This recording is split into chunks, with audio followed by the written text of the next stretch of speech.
Hello,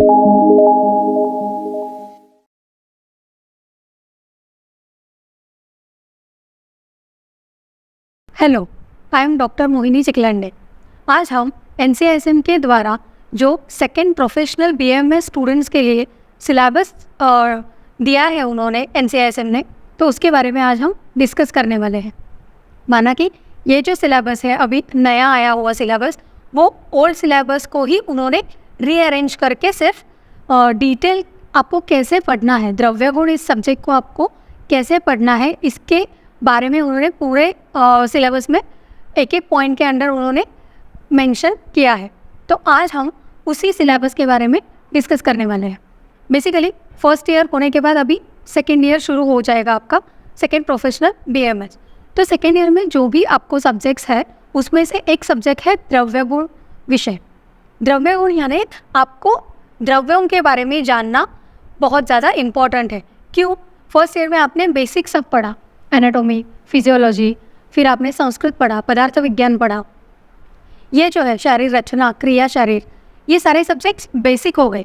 अभी second year में second professional में आपको थोड़ा क्लिनिकल टच देने के लिए उन्होंने सब्जेक्ट्स की ऐसी अरेंजमेंट की है, या सेकेंड ईयर को आपको जो सब्जेक्ट्स उन्होंने प्रोवाइड किए हैं वो है द्रव्य गुण, अगत तंत्र जैसे सब्जेक्ट्स आपको क्लिनिकल की ओर लेके जाते हैं। द्रव्य गुण का इम्पोर्टेंस क्या है, तो द्रव्य आपको जानना क्यों ज़रूरी है, ये सारे पॉइंट्स आज हम डिस्कस करने वाले हैं। बेसिकली जो ओल्ड सिलेबस है या था, वो उसी सिलेबस को NCISM ने रीअरेंज करके सिर्फ डिटेल स्ट्रक्चर उन्होंने इस सिलेबस में दिया है। तो देखते हैं पहले सिलेबस क्या है और हमें थ्रू आउट द कोर्स इस सिलेबस को कैसे पढ़ना है, इसके बारे में हम पहले डिस्कस कर लेते हैं। सब्जेक्ट है द्रव्य गुण विज्ञान एंड सेकेंड ईयर का ये सब्जेक्ट उन्होंने बताया है। बेसिकली इस सब्जेक्ट्स के कितने पेपर होंगे आपको पता होगा कि आपके अभी जो नया पैटर्न शुरू हुआ है NCISM ने, जो अभी 2021 से 2022 इस बैच से जो भी शुरू किया है, वो 1.5, 1.5 एंड 1.5 ऐसे आपके 3 साल रहेंगे। मतलब first year, second year, third year, 3 term का एक ईयर रहेगा आपका। मतलब एक प्रोफेशनल ईयर आपका 3 टर्म का रहेगा, मतलब 1.5 ईयर्स ऑफ कैलेंडर। मतलब कैलेंडर के हिसाब से अगर हमने देखा तो 18 मंथ्स का होगा आपका एक प्रोफेशनल ईयर। तो 3 टर्म्स यानी 3 टर्म में कैसे डिवाइड करने वाले हैं 1.5 ईयर यानी 18 मंथ्स। तो 18 मंथ्स के 3 टर्म यानी 6 महीने के एक टर्म। 6 महीने का फर्स्ट टर्म, नेक्स्ट 6 महीने सेकेंड टर्म, नेक्स्ट 6 महीने थर्ड टर्म। तो इस जो 3 टर्म है इसमें आपको देने हैं, हर एक टर्म में आपको 3 पीरियोडिक टेस्ट रहेंगे, यानी 3 पीरियोडिक असेसमेंट रहेंगे, और टर्म के एंड में आपको टर्म असेसमेंट रहेगा।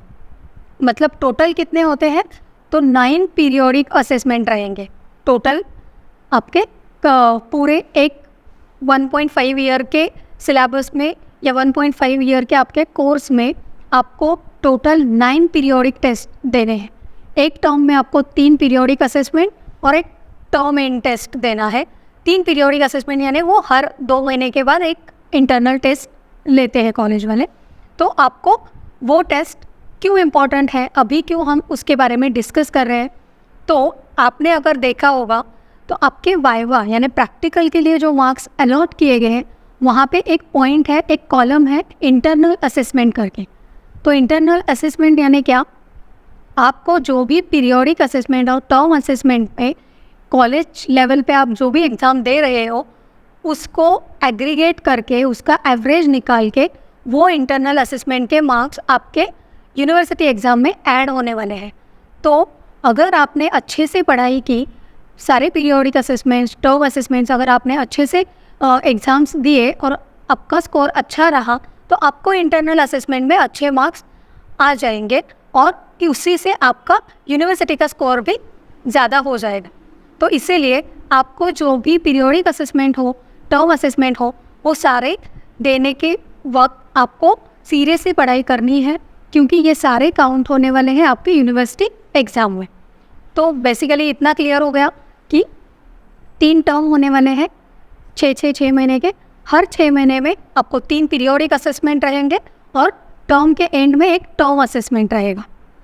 ऐसा फर्स्ट टर्म में हुआ, सेकेंड टर्म में भी 3 पीरियोडिक असेसमेंट और term and assessment, third term में आपको 3 पीरियोडिक असेसमेंट और डायरेक्ट यूनिवर्सिटी एग्ज़ाम होगी। वहाँ पे टर्म एंड नहीं होगा, वहाँ पे यूनिवर्सिटी एग्ज़ाम रहेगी। तो ये सारा हो गया पूरा 3 टर्म, यानी कि 1.5 ईयर में आपको कैसे एग्ज़ाम्स देने हैं इसके बारे में। बेसिकली एग्ज़ाम्स यानी पेपर्स, तो द्रव्य गुण इस विषय के बेसिकली कितने पेपर्स हैं? तो 2 पेपर है, पेपर 1, पेपर 2। हर एक पेपर के 100 मार्क्स अलॉटेड है, मतलब पेपर 1 को 100 मार्क्स है, पेपर 2 को 100 मार्क्स है। और यहाँ पे प्रैक्टिकल जो है वो 200 मार्क्स का है, मतलब theory 200 marks, 100 marks paper 1, 100 marks paper 2, और प्रैक्टिकल जो है वो है 200 मार्क्स का। तो टोटल द्रव्य गुण को होते हैं 400 मार्क्स। तो द्रव्य गुण के टोटल काउंटिंग यूनिवर्सिटी में कितनी होगी? 400 मार्क्स की, 200 थियोरी, 200 प्रैक्टिकल एग्ज़ाम। तो प्रैक्टिकल में भी उन्होंने 200 मार्क्स कैसे डिवाइड किए हैं? तो प्रैक्टिकल करने के लिए 100 मार्क्स है, जो भी आपके सिलेबस में दिए हैं प्रैक्टिकल्स, जो आप कॉलेज में लैब में परफॉर्म करने वाले हैं, उसके लिए 100 मार्क्स है। वाइवा जो रहेगी, टेबल वाइवा या आपके एक्सपेरिमेंट, आपको जो भी अलॉट किया जाएगा एग्ज़ाम में, उस पर जो वाइवा रहेगी वो है 70 मार्क्स की। और इंटरनल असेसमेंट, जिसका अभी हमने कुछ देर पहले डिस्कस किया, वो है 30 मार्क्स का। मतलब जो भी आप पीरियोडिक असेसमेंट, टर्म असेसमेंट करने वाले हो, देने वाले हो, तो उसका जो भी स्कोर रहेगा उसका एग्रीगेट करके उसको आउट ऑफ 30 में कन्वर्ट करके आपको यहाँ पे आपके मार्कशीट में वो ऐड हो जाएगा। तो इंटरनल असेसमेंट के 30 मार्क्स, ऐसे टोटल होते हैं प्रैक्टिकल के 200 मार्क्स और थियरी एग्जाम के 200 मार्क्स। ऐसे टोटल हो गए द्रव्य गुण के 400 मार्क्स। इसका बेसिकली थियरी पेपर में पेपर 1 100 मार्क्स का है, पेपर 2 100 मार्क्स का है। फिर आगे चल के देखते हैं कि बेसिकली पेपर 1 पेपर 2 में है क्या। तो पेपर 1 जो है वो है फंडामेंटल द्रव्य गुण, मतलब जो द्रव्य गुण विषय के बेसिक्स है, जो मूलभूत उनके कुछ कॉन्सेप्ट्स है, जो फंडामेंटल प्रिंसिपल्स है, उसके बारे में पेपर 1 में उन्होंने इंक्लूजन किया है।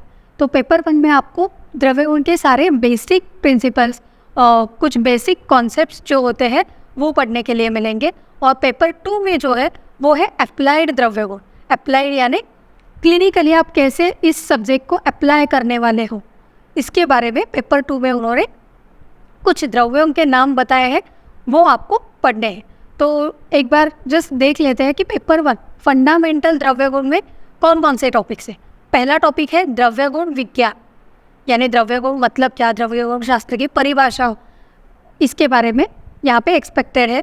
फिर है द्रव्य, फिर द्रव्य क्या है, द्रव्य का पांचभौतिकत्व क्या है, अलग अलग क्लासिफिकेशन किए गए हैं द्रव्यों के, योनि भेद, उत्पत्ति भेद, ऐसे अलग अलग क्लासिफिकेशन द्रव्यों के क्या है, वो भी पेपर 1 का ही सिलेबस है। फिर आता है गुण, गुण में गुण की व्याख्या, उसका पांचभौतिकत्व, उसका क्लासिफिकेशन, गुरुवादी गुण कौन से हैं, परादी गुण कौन से हैं, उनका क्लिनिकली कैसे हम यूज़ करते हैं, इसके बारे में सारा आपको पेपर 1 में पढ़ना है। फिर आता है रस, रस यानी रस के अलग अलग मीनिंग है, मतलब रस को पारद भी बोलते हैं, रस यानी षड्रस भी होता है, रस यानी द्रव्यों में जो स्थित है उसको भी रस बोलते हैं। रस एक धातु भी है, आपने फर्स्ट ईयर में पढ़ा होगा, सप्त धातु में से एक धातु। ऐसे अलग अलग रस के जो भी रेफरेंसेस है उसके बारे में आपको पढ़ना है। फिर षड्रस कौन से है, उसका पांचभौतिकत्व क्या है, फिर दोषों पर उनकी क्या प्रभाव है, धातु पर क्या प्रभाव है, मलों पर रसों का क्या इम्पैक्ट है, वो सब आपको पढ़ना है। अनुरस क्या है, रस अनुरस में भेद क्या है, ये सारा जो है वो रस इस पॉइंट के अंडर आने वाला है। फिर आता है विपाक, ये जो बेसिक कॉन्सेप्ट्स है द्रव्य के, ये सारे फंडामेंटल द्रव्य गुण ये पेपर 1 जो है उसमें उन्होंने NCSM ने इंक्लूड किया है। तो विपाक मतलब विपाक क्या है, उसकी डेफिनेशन क्या है, कौन से प्रकार है विपाक के, त्रिविध विपाक कौन से हैं, विपाक का दोष धातु का और मल पर क्या काम होने वाला है, ये सारा जो है बेसिक, ये विपाक इस पॉइंट के अंडर पढ़ना है। फिर आता है वीर्य। वीर्य यानी बेसिकली वीर्य की डेफिनेशन क्या है और डिफरेंस बिटवीन गुण एंड वीर्य ये बताया है। फिर वीर्य का दोष धातु और मल पर क्या कर्म होने वाला है, उसका क्या प्रभाव होने वाला है, ये सारा जो है ये आपको वीर्य इस पॉइंट अंडर पढ़ना है। फिर आता है प्रभाव। कुछ ऐसी कॉन्सेप्ट है आयुर्वेद में, उसी में से एक है प्रभाव। मतलब कभी कभी लॉजिकल थिंकिंग से हम जो सोचते हैं उसके अलग कुछ एक हमें एक्शन उस पर्टिकुलर द्रव्य का देखने के लिए मिलता है, तो वो क्या होता है, तो वो प्रभाव होता है। ऐसे प्रभाव के बारे में आपको यहाँ पे पढ़ना है। फिर है इंटर रिलेशन ऑफ रस, गुण, वीर्य, विपाक एंड प्रभाव। ये जो हमने अभी बेसिक कॉन्सेप्ट्स देखे, रस, वीर्य, विपाक, प्रभाव, गुण, इनका आपस में क्या संबंध है, ये एक दूसरे के साथ क्या इंटर रिलेट करते हैं, इसके बारे में आपको पढ़ना है। फिर है कर्म।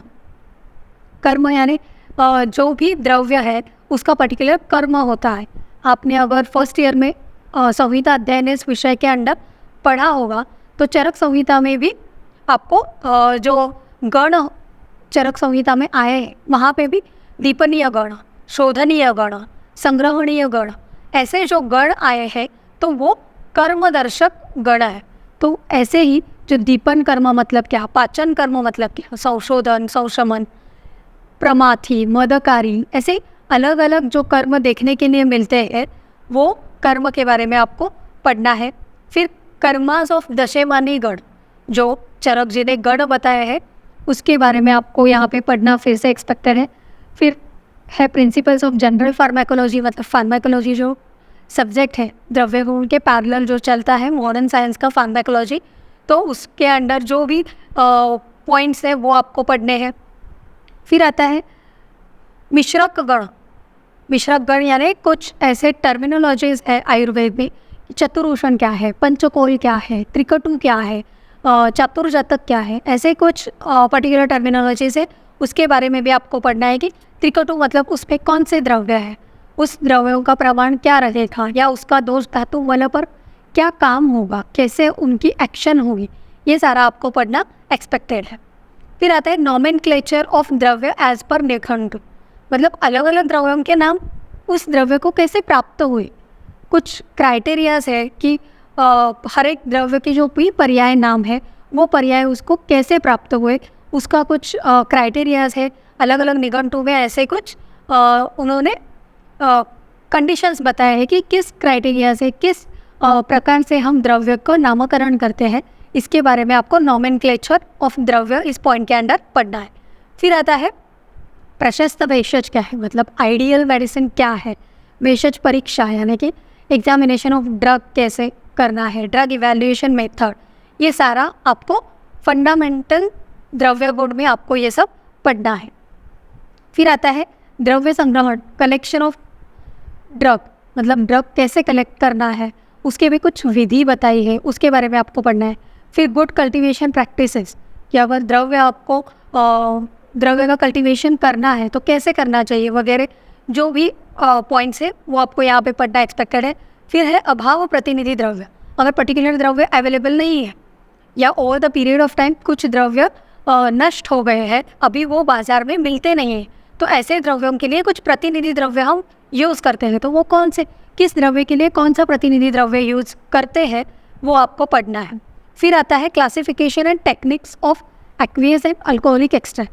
अगर आपने 12th में बॉटनी के अगर प्रैक्टिकल्स किए हैं तो आपको पता होगा कि जो TLC होता है, थिन लेयर क्रोमेटोग्राफी, या HPTLC जो होता है हाई परफॉर्मेंस TLC, तो ये जो है लिक्विड एक्सट्रैक्ट मतलब aqueous extract and alcoholic extract, ये सारा आपको यहाँ पे पढ़ना एक्सपेक्टेड है। फिर आता है adverse drug reaction pharmacovigilance. Pharmacovigilance यानी या ड्रग कोई भी हो, आयुर्वेद हो, मॉडर्न हो, होम्योपैथी हो, सिद्ध के हो, यूनानी के हो, कोई भी हो, ड्रग के अगर इफ़ेक्ट्स हैं तो उसके साइड इफ़ेक्ट्स भी रहेंगे, उसके कुछ एडवर्स रिएक्शंस आ सकते हैं क्या या आते हैं क्या, उसका एडवर्स रिएक्शन मतलब क्या, फार्माकोविजिलेंस मतलब क्या, तो ये सारा आपको फंडामेंटल द्रव्य गुण में पढ़ना है। फिर आता है national medicinal plant board, CCRS जैसे जो इंस्टीट्यूट्स है उसके बारे में आपको यहाँ पे पढ़ना एक्सपेक्टेड है। फिर आता है वृक्ष आयुर्वेद एंड इथनो मेडिसिन। वृक्ष आयुर्वेद करके एक जो आयुर्वेद की सब ब्रांच है जिसको हम बोलते हैं कि आयुर्वेद का एक पैरेलल चलने वाला या आयुर्वेद का एक सब पार्ट है, उसके बारे में आपको पढ़ना है। फिर network pharmacology and bio informatics, इसके बारे में पढ़ना है। तो एक तो जो ट्रेडिशनल नॉलेज है वो तो लेना ही है, साथ में अभी जो रिसेंट रिसर्चेस हुए, रिसेंट जो अपडेट्स है फार्माकोलॉजी से रिलेटेड या बॉटनी से रिलेटेड, वो भी आपको पढ़ना एक्सपेक्टेड है। और ये सारे जो पॉइंट्स है ये द्रव्य गुण पेपर 1 में इंक्लूड होते हैं, यानी कि फंडामेंटल द्रव्य गुण इस पार्ट में ये इंक्लूड होते हैं, क्योंकि इसमें बहुत सारे जो है वो बेसिक कॉन्सेप्ट्स है, फंडामेंटल प्रिंसिपल्स है, फंडामेंटल कॉन्सेप्ट्स है। इसीलिए पेपर 1 ये पूरी तरह से आपको थियोरेटिकल लग सकता है, बट ये बहुत ज़्यादा इम्पॉर्टेंट है, क्योंकि अगर आपको थियरी पता नहीं है, आपको फंडामेंटल्स पता नहीं है पर्टिकुलर सब्जेक्ट के, तो आप उसका अप्लाइड एस्पेक्ट सोच नहीं पाएंगे। इसीलिए आपको पेपर 1 उतना ही इम्पॉर्टेंट है जितना पेपर 2 इम्पॉर्टेंट है। तो पेपर 2 है अप्लाइड द्रव्य गुण। इसमें क्या बताया है, तो भेषज आचरणीय मतलब criteria to be considered for selection of drug, मतलब कौन सा द्रव्य लेना है, कौन सा द्रव्य नहीं लेना है, इसके बारे में जो है वो आपको अप्लाइड, यानी ये सब क्लिनिकली हो गया, प्रैक्टिकली नॉलेज हो गया। क्योंकि आगे चल के प्रैक्टिस करेंगे तो आपको अगर द्रव्य लेने के लिए जाना है, द्रव्य परचेस करना है, तो आपको पता होना चाहिए कि कौन सा द्रव्य आइडियल है, कौन सा नहीं है, शुद्ध द्रव्य क्या होता है। ये सारे जो टर्म्स है, ये सारा जो नॉलेज है, ये आपको आगे चल के जब आप प्रैक्टिस करने वाले हो तब, या फिर आप अगर औषधि निर्माण का कुछ आपका प्लान है तो वहाँ पे भी आपको अगर ग्रॉस अमाउंट में भी द्रव्य क्रूड जो द्रव्य रहते हैं अगर वो आपको परचेस करने हैं तो आपको इसका नॉलेज होना बहुत ज़्यादा ज़रूरी है। फिर आता है द्रव्य का नाम, गुण, कर्म, मतलब उन्होंने कुछ द्रव्यों के लिस्ट दी है, उस द्रव्यों का आपको नाम पता होना चाहिए, उनका पर्याय नाम पता होना चाहिए, लैटिन नेम, फैमिली पता होनी चाहिए, फिर उनके गुण पता होना चाहिए, कर्म कौन से संस्थान पर कर्म करते हैं, कौन से स्रोतस पर कर्म करते हैं, उनका प्रभाव क्या है, कौन से दोष धातु मन पर पर्टिकुलर द्रव्य कार्य करता है, ये सब आपको इस पेपर 2 अप्लाइड द्रव्य गुण के अंदर आपको ये पढ़ना एक्सपेक्टेड है। तो यहाँ पे ऑलमोस्ट उन्होंने सारे द्रव्य जो इम्पोर्टेंट है वो सारे द्रव्य उन्होंने कवर किए हैं। ये सारे द्रव्य ऑलमोस्ट 100 के आसपास होंगे, मतलब आपको 100 द्रव्यों का प्रॉपर स्टडी करना एक्सपेक्टेड है। फिर आता है कुछ ऐसे भी पॉइंट्स है कि उन्होंने DK, NK ऐसे लिखा है, तो ये डिज़ायरेबल टू नो है। डिज़ायरेबल टू नो यानी एक्सपेक्टेड है कि आपको उस पर्टिकुलर द्रव्य का नॉलेज होना चाहिए। नाइस टू नो, NK यानी नाइस टू नो, अगर ये द्रव्य जो है कुलत्था, ये द्रव्य का नॉलेज होना आपको अच्छा है, मतलब एक्सपेक्टेड तो सारे द्रव्यों का नॉलेज है, फिर भी उसमें से कुछ हम क्या बोल सकते हैं कि कुछ द्रव्य ऐसे हैं जिसको उन्होंने desirable to know, nice to know ऐसे पॉइंट के अंडर उन्होंने मेंशन किया है। तो डिज़ायरेबल टू नो मतलब आपको ये पता होना चाहिए, ऐसा एक्सपेक्टेड है। नाइस टू नो यानी अगर आपको पता है तो अच्छा है, बाकी जो द्रव्य है वो आपको मस्ट टू नो में आते हैं, आपको वो पता ही होनी चाहिए। तो ऐसे ऑलमोस्ट ये दूसरा जो पॉइंट है द्रव्य, उसका भी नाम और गुण कर्म, ये सिर्फ उन्होंने डिफ्रेंशिएट किया है कि सेकेंड टर्म के लिए कौन से रहेंगे, थर्ड टर्म के लिए कौन से रहेंगे। तो ये दोनों द्रव्य मिलाकर ऑलमोस्ट 100 द्रव्य होते हैं। तो सारे द्रव्यों के कर्म क्या है, उनका केमिकल कंपोजिशन क्या है, लैटिन नेम, फैमिली, पर्याय नाम क्या है, या उनका दोष धातु मल पर कार्य क्या है, कैसे होता है, कौन से स्रोतों पर कौन से द्रव्य का कार्य होता है, किस गुण से होता है, ये सारा आपको पता होना एक्सपेक्टेड है। तो ऐसे टोटल पेपर 2 भी 100 मार्क्स का है, पेपर 1 भी 100 मार्क्स का है। फिर एक क्वेश्चन पेपर फॉर्मेट जो आपको फर्स्ट ईयर में क्वेश्चन पेपर का फॉर्मेट था, सेम वही फॉर्मेट है। Second professional BMS examination 2 paper रहेंगे, paper 1 and paper 2। Total 100 marks का क्वेश्चन पेपर रहेगा। 3 आवर्स आपको मिलने वाले हैं एंड सारे क्वेश्चंस कंपलसरी है। ये इम्पॉर्टेंट है, सारे क्वेश्चंस कंपलसरी है। मतलब इसमें नंबर ऑफ क्वेश्चंस 3 टाइप के क्वेश्चंस है, MCQ multiple choice question, short answer question SAQ, long answer question LAQ। 20 multiple questions होंगे, हर एक को 1 मार्क, तो 20 मार्क्स हुए। 8 SAQ होंगे, हर एक को 5 मार्क, तो 40 मार्क हुए। और 4 LAQ, हर एक को 10 मार्क, ये भी 40। ऐसे टोटल होते हैं 100 मार्क्स।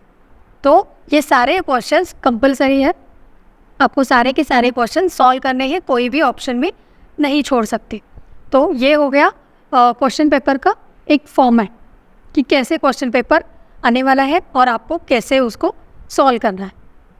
फिर उन्होंने आगे चल के बताया है कि हर एक जो पेपर 1 फंडामेंटल द्रव्य बोर्ड या पेपर 2 अप्लाइड द्रव्य बोर्ड, उसमें जो भी उन्होंने पॉइंट्स दिए हैं अभी द्रव्य बोर्ड विज्ञान, इस पॉइंट पे आपको यूनिवर्सिटी एग्ज़ाम में या कॉलेज के एग्ज़ाम में भी, मतलब कॉलेज लेवल के एग्ज़ाम में भी आपको किस टाइप के क्वेश्चंस आ सकते हैं या एक्सपेक्टेड होते हैं, वो भी उन्होंने ब्लूप्रिंट दिया है, ताकि आपको उस पर्टिकुलर पॉइंट को पढ़ते समय आपको ये आइडिया क्लियर हो कि इस टॉपिक पर कौन से प्रकार का प्रश्न आने वाला है और आपको उस टॉपिक को कैसे पढ़ना है।